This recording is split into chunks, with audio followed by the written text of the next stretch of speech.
নমস্কার বন্ধুরা, আকাশের রান্নাঘরে আপনাদের সবাইকে স্বাগত। দেখুন এখানে আজকে আমি মোরলা মাছ নিয়েছি। মোরলা মাছের ঝাল বানিয়ে দেখাবো। এখানে মোরলা মাছগুলো আমি একটু নুন হলুদ মেখে রেখেছি।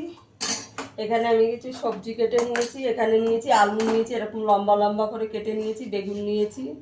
এখানে দুটো পেঁয়াজ কুচি করে নিয়েছি। এখানে একটা মশলা বেটে নেবো। এখানে 1 চামচ গোটা জিরে, 1 চামচ সর্ষে, 4-5টা কাঁচা লঙ্কা আর একটু আদা নিয়েছি। এটা বেটে নেব। আপনারা পুরো রেসিপিটা দেখতে থাকুন।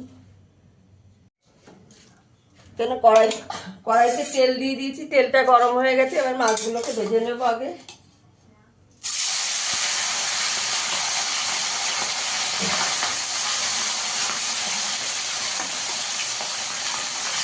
হালকা করে ভেজে নেব, বেশি কড়া করে ভাজবো না। মাছগুলো ভাজা হয়ে গেছে, তুলে নেব। একটু আর বেশি ভাজবো না, শক্ত হয়ে যাবে। বাকি মাছগুলো ভেজে নেব।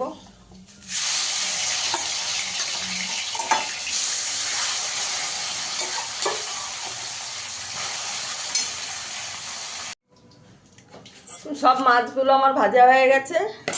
এবার এই তেলে আমি বেগুনটাকে একটু ভেজে নেব। আগে বেগুনটাকে একটু লাল করে ভেজে নেব।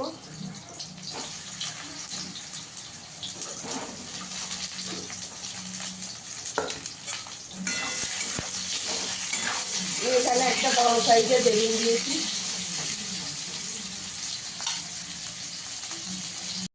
বেগুনটা ভাজা হয়ে গেছে, তুলে নেব। বেগুন একটু লাল করে ভেজে নিয়েছি। আমি আর 3 চামচ তেল দিয়ে দিয়েছি। একটু কালো জিরে ফোড়ন দিয়ে দেবো।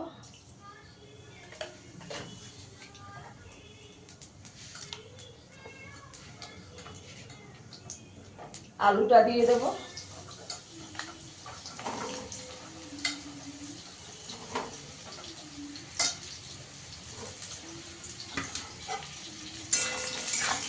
আলুটাকে একটু লাল করে ভেজে দেবো।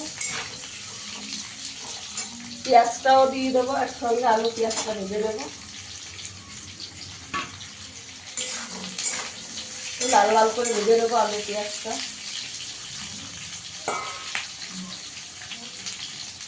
মিক্সির বাটিটা ধুয়ে একটু জল দিয়ে দেবো।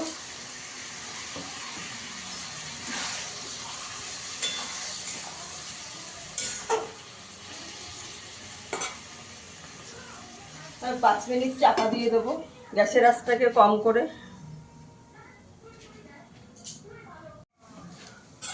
ভালো করে কষানো হয়ে গেছে। এখানে একটু পরিমাণ মতন জল দিয়ে দেবো। মাখা মাখা হবে এটা।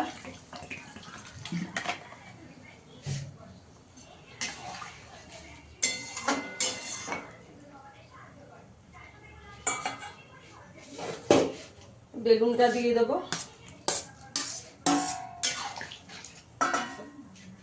ভেজে রাখা মাছটাও দিয়ে দেবো। 5 মিনিট চাপা দিয়ে দেবো, গ্যাসের আঁচটাকে কম করে। দেখুন আমার মাছের ঝালটা হয়ে গেছে। একটু ধনেপাতা দিয়ে দেবো।